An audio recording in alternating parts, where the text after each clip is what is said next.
حضور اس میں تاریخ میں ملتا ہے کہ رسول اللہ صلی اللہ علیہ وسلم کی وفات کے بعد یہ لوگ تو بنو ثقیفہ چلے گئے اور اس کے بعد وہ خلیفہ کا انتخاب ہونا شروع. خیر یہ ایک ردا.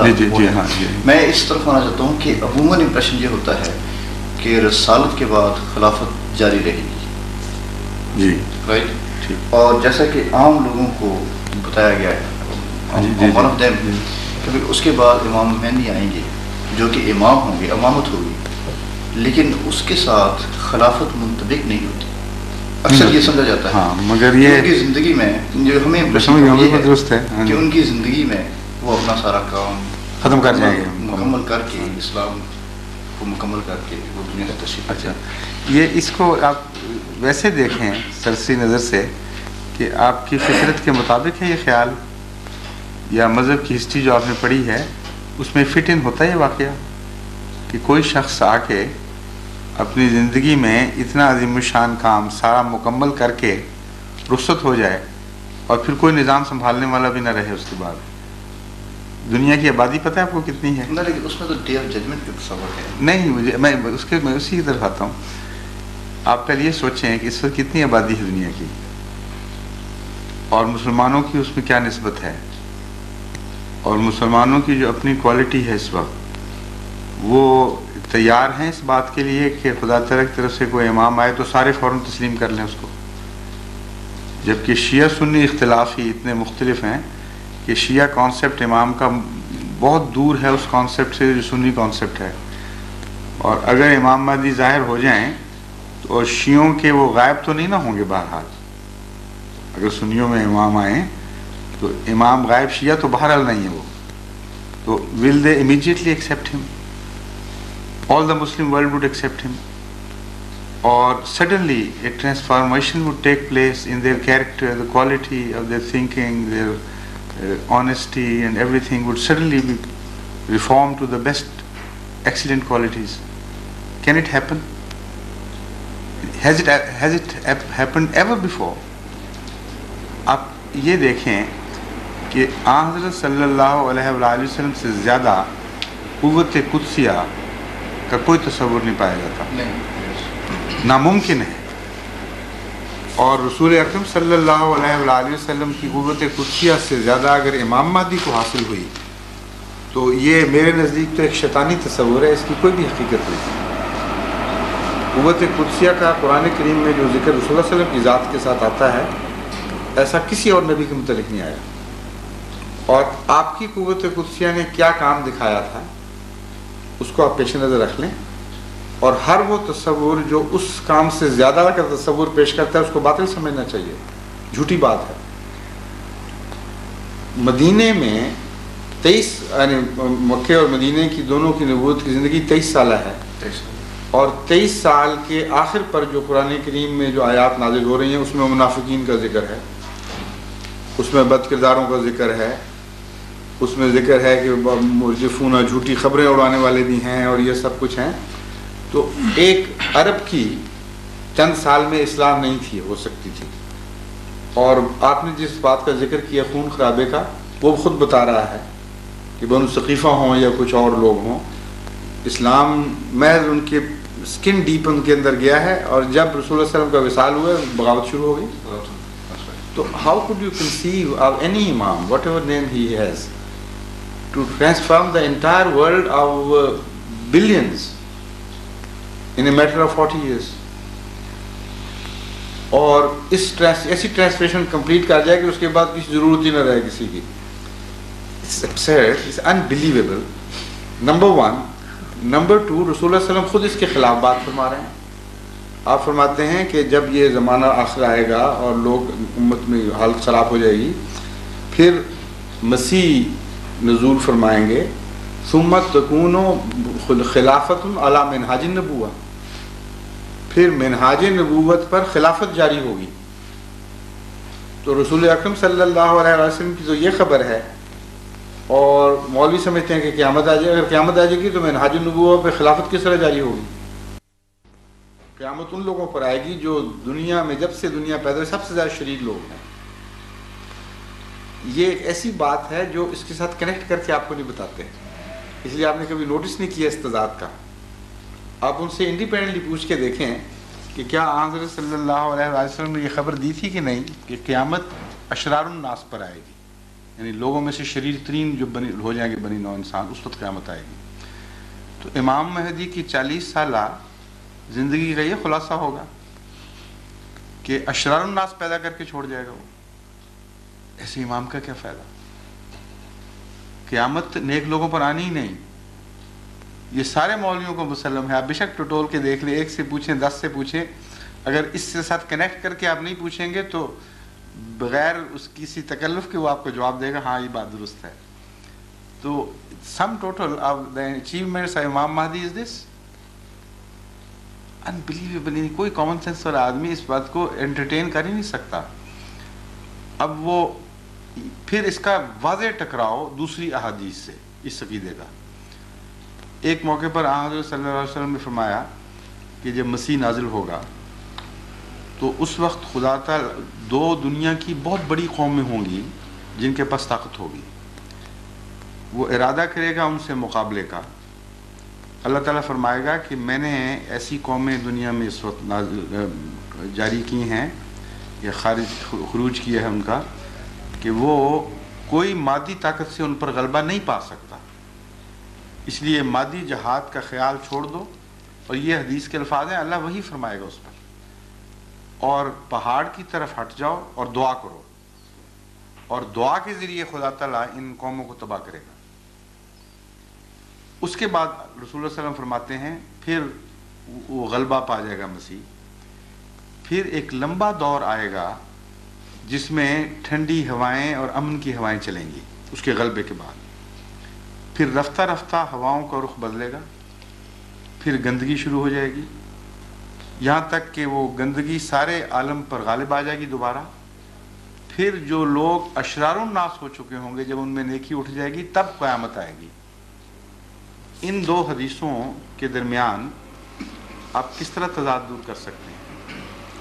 اس کے سوا چارہ نہیں کہ ایک کو قبول کریں اور دوسرے کا کوئی یا مطلب نکالیں یا سمجھیں کہ وہ اس کی روایت درست نہیں ہے تضاد کی شکل میں، تو لازماً یہ اختیار کرنا پڑتا ہے، کیونکہ یہ دوسری حدیث بہت زیادہ معقول ہے، اندرونی اس کے اندر لاجک ہے، اور جب سے دنیا بنی ہے یہی ہوتا ہے مذہب میں، ہمیشہ رفتہ رفتہ غلبہ ہوتا ہے، پھر رفتہ رفتہ بگڑتے ہیں، اور خدا کی پکڑ ہمیشہ خراب لوگوں پر آیا کرتی ہے، اچھے لوگوں پر نہیں آیا کرتی۔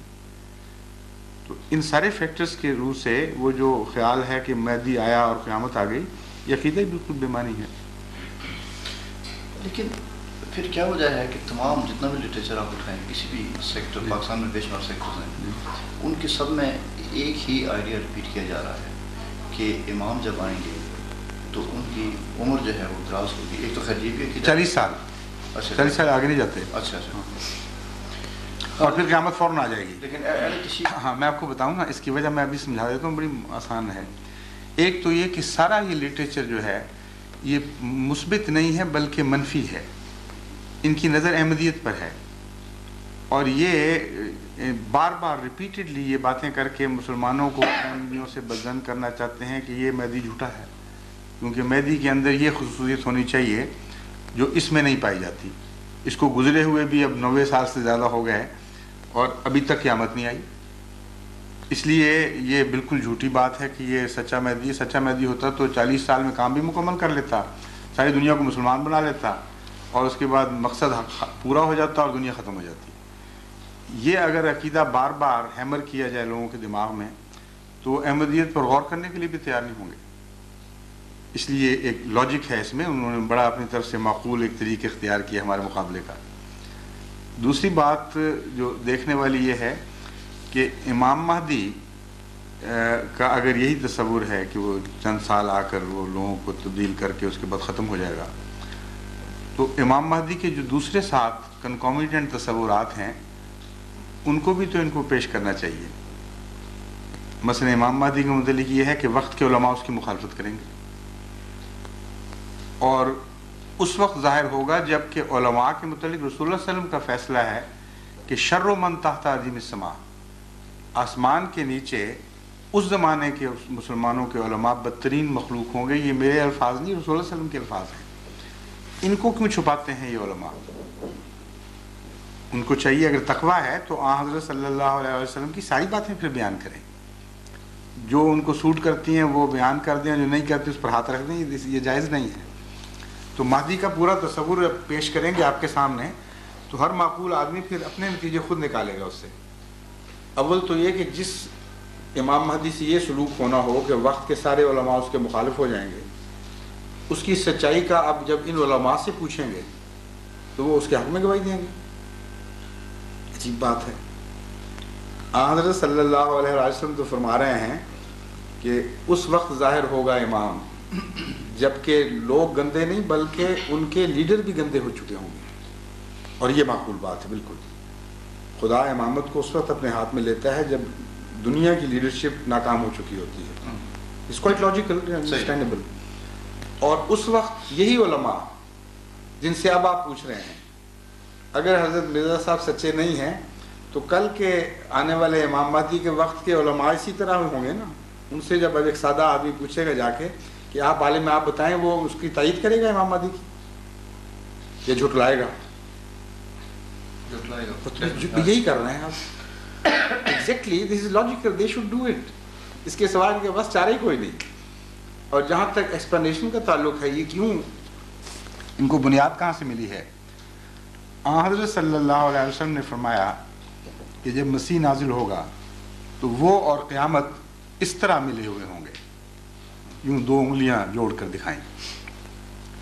یہ اور ایک حدیث مہدی کے متعلق کہ جب وہ آئے گا تو اس کے بعد قیامت آ جائے گی۔ ان دو حدیثوں کا یہ معنی انہوں نے نکالا کہ امام مہدی اور مسیح ہم عصر ہیں دونوں، ان کے جاتے عمر گزرتے ہی اچانک تباہ ہو جائے گی دنیا۔ لیکن جو لفظ قیامت ہے یہ وہاں ہے ہی نہیں، سات کا لفظ استعمال ہوا ہے۔ اور اپنے متعلق بھی حضرت صلی اللہ علیہ وسلم نے بالکل یہی محاورہ استعمال فرمایا ہے۔ فرمایا انا وساعتوں کا ہاتین، میں اور قیامت، سات کا ترجمہ قیامت ہے نا جو یہ کرتے ہیں اردو میں اور قیامت اس طرح ہے جس طرح یہ دو انگلیاں ملی ہوئی ہیں۔ اب جو بھی معنی اس کا اس وہاں پورا آتا ہے وہی یہاں پورا ہونا چاہیے۔ 1400 سال ہو گئے ہیں اس بیان کو کہ میں اور قیامت اس طرح ملے ہوئے ہیں، اور قیامت کہاں گئی؟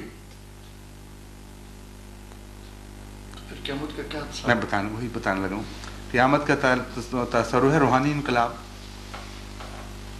حضرت انبیاء دنیا کی بادشاہتوں کے لیے نہیں آیا کرتے، انبیاء تو روحانی انقلاب کے لیے آتے ہیں۔ چنانچہ رسول اکرم صلی اللہ علیہ وسلم کا یہ ارشاد کہ میں اور قیامت ملے ہوئے ہیں، اس کا قرآن کریم میں ذکر ہے۔ فرمایا اقتربت الساعۃ وانشق القمر، کہ دیکھو چاند دو ٹکڑے ہو گیا ہے۔ یہ اس بات کا ثبوت ہے کہ قیامت قریب آ گئی ہے بالکل۔ اب وہ کیسی قریب آئی ہے؟ اگر ملا کے تصور والی قیامت لی جائے تو 1400 سال سے اوپر ہو گیا، ابھی تک آئی نہیں، اچھی قریب آئی ہے وہ۔ اور اگر قریب ایسی ہوتی ہے تو امام مہدی کے بعد پھر قریب کے معنی کو بدلاتے ہیں آپ؟ اس کا قریب بھی پھر 1400 سال تو چلنا چاہیے کم از کم۔ اس لیے سات کا مطلب کچھ اور ہے۔ سات اگر روحانی دنیا میں دیکھا جائے تو مردے جی اٹھنا روحانی معنوں میں استعمال ہوتا ہے، اور کسی قوم کی موت کا اعلان روحانی معنوں میں استعمال ہوتا ہے۔ قیامت کے دو پہلو ہیں، ایک موت کا اعلان کرتی ہے اور دوسری طرف نئی زندگی کا اعلان بھی کر رہی ہوتی ہے۔ ایک طرف صف لپیٹی جا رہی ہے، دوسری طرف نئی زندگی عطا ہو رہی ہے۔ تو قرآن کریم نے حضرت صلی اللہ علیہ وآلہ وسلم کے متعلق ان دونوں قیامتوں کا ذکر فرمایا، قیامت کے دونوں پہلوؤں کا۔ ایک طرف فرمایا کہ ظہر الفساد فی البر والبحر، تمام دنیا فساد کا شکار ہو گئی، کچھ بھی نہیں باقی رہا، کوئی چیز بھی صالح باقی نہیں رہی، روحانی موت ہے کمپلیٹ۔ دوسری طرف فرمایا یدعوکم لما یحییکم، محمد مصطفیٰ صلی اللہ علیہ وسلم تمہیں بلا رہے ہیں تاکہ تمہیں دوبارہ زندہ کر دیں۔ قیامت کی مکمل تصویر یہی ہے، ایک طرف ایک عام موت کا اعلان، دوسری طرف ایک زندگی کا پیغام، نئی زندگی کا۔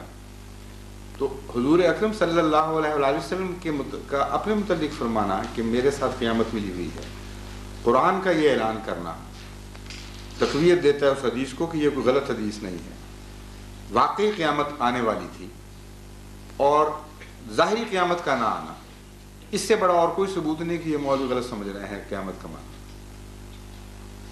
روحانی قیامت مراد ہوتی ہے جب ایک قوم مرنے کے قریب پہنچ جائے، دنیاوی امراض کا شکار ہو جائے، اس کو نئی زندگی کا جو پیغام ملتا ہے، اسی کے نام قیامت ہے۔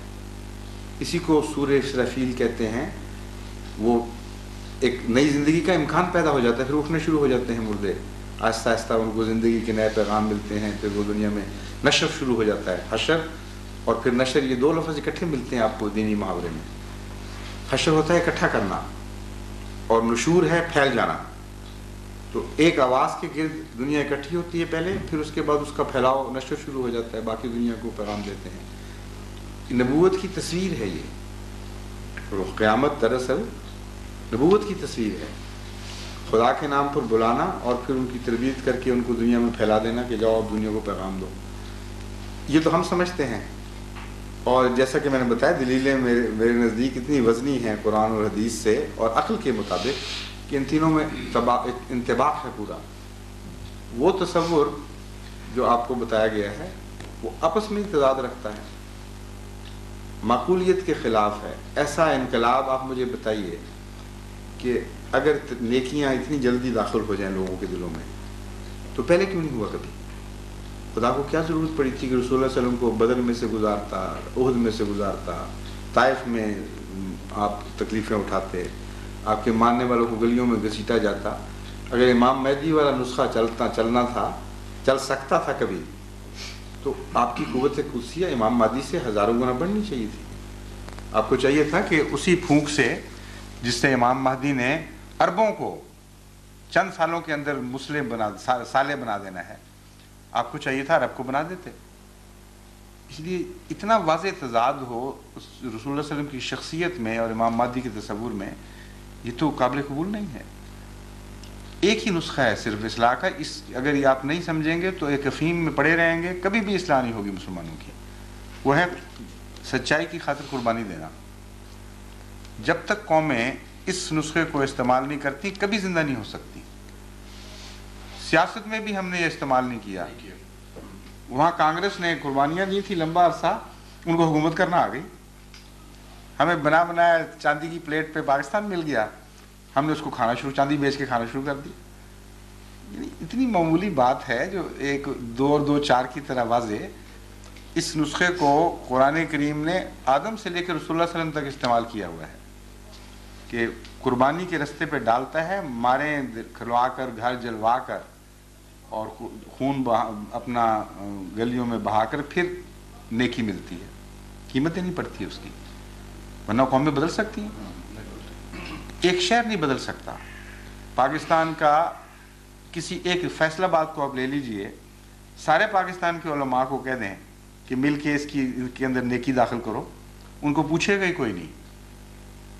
دروازے ان کے کھٹکھٹائیں گے تو وہ آگے سے مارنے کو پڑیں گے، کیا بس کرو اب، ہو گئی جو نمازیں ہونی تھی جتنی کافی ہے۔ فساد کی طرف بلائیں، پھر دیکھیں کس طرح دوڑتے ہیں، آگ لگانے کے لیے تیار ہو جائیں گے فوراً۔ تو یہ فطرت ہے انسان کی، بدی کی طرف جلدی آتا ہے، نیکی کی طرف مشکل سے آتا ہے۔ یہ کوئی گر نہیں ہے، یہ فطرت کے خلاف، قانون قدرت کے خلاف، مذہب کی تاریخ کے خلاف کہ ایک آدمی آئے اور سب کو نیک بنا دے۔ اس میں ایک نقطہ چھوٹا سا جو ہے اس طرف میں جی توجہ دلانا چاہتا ہوں کہ یہ کانسیپٹ جو ہے یہ امام مہدی کے نزول کا، یہ تو ابھی 100 ایئرس ہوئے، تقریباً 100 ایئرس ہوئے، رائٹ۔ لیکن آپ فرماتے ہیں کہ یہ احمدیت پہ ان کا اٹیک ہے اور اس سے جان چھڑانے کے لیے وہ یہ کہتے ہیں کہ اس کو ایمفیسائز کر رہے ہیں۔ لیکن میں آپ سے یہ عرض کر رہا تھا کہ یہ کانسیپٹ کہ بھئی مہدی آئے گا اور مہدی علیہ السلام آئیں گے اور اس کے بعد ان کی خلافت نہیں ہوگی، یہ تو 100 سال پہلے کی کتابوں میں نہ خلافت کے متعلق نہیں ہے، کہیں بھی خلافت کے متعلق نہیں ہے۔ جو کانسیپٹ ہے وہ حدیث میں نے بیان کیا، 1400 سال سے ایک خیال یہ چلا آ رہا ہے بعض لوگوں کا کہ یہاں ظاہری قیامت مراد ہے۔ اچھا، وہ کانسیپٹ پرانا ہے، اس کی میں نے تشریح کی ہے کہ کیوں لفظ سا استعمال ہوا، اور حضرت مسیح کے متعلق آیا کہ مسیح اور قیامت اس طرح جڑے ہوئے ہوں گے، اور قرآن کریم نے بھی حضرت مسیح کے متعلق فرمایا وَإِنَّهُ عِلْمٌ لِلسَّاعَةِ، وہ ساعت کی نشانی ہوگا۔ اصل میں مہدی سے زیادہ مسیح کے ساتھ وابستہ ہے قیامت کا تصور، اور چونکہ ہمارے نزدیک اور رسول اللہ صلی اللہ علیہ وسلم کی بعض احادیث کے مطابق مہدی اور مسیح ایک ہی چیز کے دو نام ہیں، یعنی دو الگ الگ نہیں آئیں گے بلکہ ایک ہی چیز کے دو نام ہیں، اس لیے دونوں کے ساتھ ساتھ ایک ہی بات ہے۔ حدیث میں بھی ساتھ مہدی کے متعلق ملتی ہے، مسیح کے متعلق بھی ملتی ہے۔ یہ پرانا خیال ہے، اس میں کوئی شک نہیں۔ میں صرف یہ عرض کر رہا ہوں کہ وہاں جہاں ساتھ کا لفظ استعمال فرمایا، اس کا ترجمہ کرنے کے لیے رسول اکرم صلی اللہ علیہ وسلم کے اپنے دوسرے استعمال کو دیکھنا چاہیے، اس سے بہتر کسوٹی کوئی نہیں۔ اگر آپ نے یہی فکرہ جو مسیح کے ساتھ کے متعلق فرمایا اپنے متعلق بھی فرمایا ہو، تو پھر کوئی ترجمہ ایسا جائز نہیں وہاں جو آپ کے اوپر پورا نہ آتا۔ سمجھیں کہ نہیں بات؟ آپ نے اسی طرح انگلیاں جوڑ کر مسیح کے متعلق فرمایا کہ وہ اور ساتھ اس طرح ملے ہوں گے، اور اپنے متعلق بھی فرمایا کہ انا و ساتوں کا ہاتھ ہے، میں اور ساتھ بھی اس طرح جڑے ہوئے ہیں جس طرح یہ انگلیاں جڑی ہوئی ہیں۔ جو ترجمہ وہاں جائز ہے وہ مسیح پر جائز ہے، بدلا ہوا ترجمہ جائز نہیں۔ یہ میں کہہ رہا ہوں، وہ تصور ڈیفینیٹلی پرانا ہے، حدیث سے جب بنیاد ہے تو پرانا ہی ہوگا، لیکن خلافت والا تصور بالکل پرانا، ذکر ہی نہیں کرتے لوگ، اس لیے کہ حدیث میں خود دوسری حدیثیں ایسی ہیں جو اتنا کھول کر نقشہ بیان کر رہی ہیں کہ اس کے بعد کسی سچے عالم کے لیے یہ موقف اختیار کرنے کی گنجائش ہی نہیں تھی کہ خلافت نہیں ہوگی، کیونکہ ثم تکون خلافت علی منہاج النبوہ کی حدیث اتنی واضح، اتنے کھلے لفظوں میں پیش گوئی ہے کہ اس کے بعد کوئی عالم یہ اختیار ہی نہیں کر سکتا موقف۔ میں یہی بتایا نا کہ وہ اس کو الگ ہی رکھنے نہیں دیتے ہیں، ملاتے ہی نہیں ان دو باتوں کو، کہ اگر قیامت ہوگی تو خلافت کہاں سے آ جائے گی پھر؟